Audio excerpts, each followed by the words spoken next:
یہ نون لیگ کے کیمپ کی صورتحال اور یہ سبزہ زار کے مقام پر پی ٹی آئی کے کیمپ۔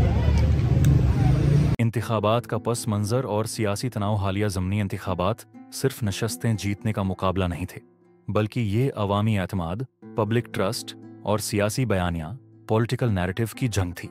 خاص طور پر لاہور کے حلقہ NA 129 اور دیگر علاقوں کے نتائج نے ایک ایسے وقت میں سیاسی درجہ حرارت کو مزید بڑھا دیا جب ملک ایک طرف سنگین معاشی چیلنجز اور دوسری طرف غیر یقینی سیاسی مستقبل کا سامنا کر رہا ہے۔ ان چناؤں نے حکمران جماعتوں کے دعووں اور زمینی حقائق کے درمیان موجود واضح فرق کو بے نقاب کر دیا ہے۔ ایک طرف تحریک انصاف کے کیمپوں میں ووٹرز کی بڑی تعداد موجود تھی، جنہوں نے حکومت کے واضح کریک ڈاؤں اور سیاسی دباؤ کے باوجود ووٹ ڈالنے کا عزم ظاہر کیا تھا۔ یہ اس بات کا ثبوت ہے کہ عمران خان کی جیل میں موجودگی بھی ان کی عوامی حمایت کو کم نہیں کر سکی، بلکہ ایک طرح سے ہمدردی، سمپتھی اور مظلومیت، وکٹم ہوڈ کے بیانیے کو مزید تقویت ملی ہے۔ دوسری طرف حکمران جماعت نون لیگ کے کیمپوں کی سنسناتی ہوئی خاموشی اور خالی کرسیاں ایک بلند آواز سیاسی شکست کا پیغام دے رہی تھی۔ عوام کی وفاداری کا معاشی پہلو اور قرض کا بوجھ یہ درست ہے کہ پنجاب میں ترقیاتی منصوبے شروع کیے گئے، لیکن عوام کی جانب سے عمران خان کے ساتھ غیر متزلزل وفاداری کی ایک گہری معاشی وجہ ہے۔ عوام یہ بات بخوبی جانتے ہیں کہ سڑکوں اور پلوں کی تعمیر کا یہ سلسلہ ملک کو مزید قرضوں کی دلدل میں دھکیل رہا ہے۔ عام پاکستانی یہ سوال کر رہا ہے کہ یہ کام مفت میں نہیں ہو رہے اور ان کی قیمت براہ راست ملک کے مستقبل اور آئندہ نسلوں پر مزید قرض کی صورت میں پڑ رہی ہے۔ اس کے مقابلے میں عمران خان کا بیانیہ خود مختاری، سوورگنٹی اور کرپشن کے خلاف جنگ پر مبنی ہے، جو عوام کو ذاتی مفاد سے بالاتر ایک بڑے قومی مقصد سے جوڑتا ہے۔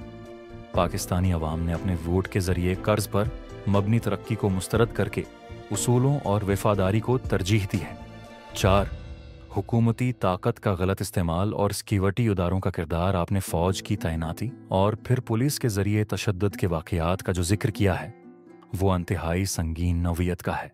ووٹوں کی حفاظت کے لیے آرمی کی تعیناتی کا اقدام اگرچہ امن امان کے نام پر کیا گیا، لیکن جس ملک میں انتخابی دھاندلیوں میں سیکیورٹی اداروں کے مبینہ کردار کی تاریخ موجود ہو، وہاں یہ قدم مزید شکوک پیدا کرتا ہے۔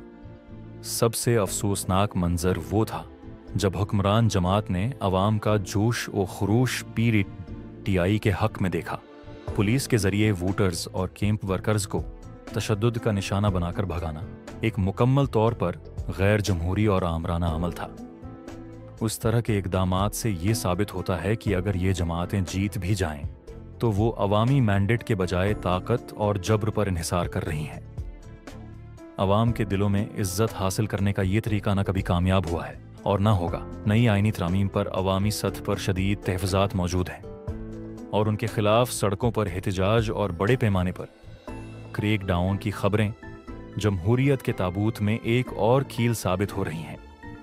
حکومت کا یہ طرز عمل جو سیاسی اختلاف کو دباؤ اور قید سے نمٹنا چاہتا ہے، دراصل آمرانہ ڈکٹیٹوریل سوچ کی عکاسی ہے۔ سوال یہ ہے کہ کیا کوئی حکومت قوانین کو بدل کر اور عوام کو سڑکوں پر تشدد کا نشانہ بنا کر لوگوں کے دلوں میں جگہ بنا سکتی ہے؟ میرا اور عوامی رائے کا واضح جواب ہے ہرگز نہیں۔ حکمرانوں کو یہ بات سمجھ لینی چاہیے کہ حکومتی طاقت عارضی ہوتی ہے، جبکہ عوامی رائے اور ووٹ کا تقدس ہی ملک کے مستقبل کا تعین کرتا ہے۔ یہ تمام واقعات بتاتے ہیں کہ پاکستان کی سیاست ایک ایسے نازک موڑ پر ہے جہاں جبر اور جمہوریت کے درمیان ایک فیصلہ کن مقابلہ جاری ہے۔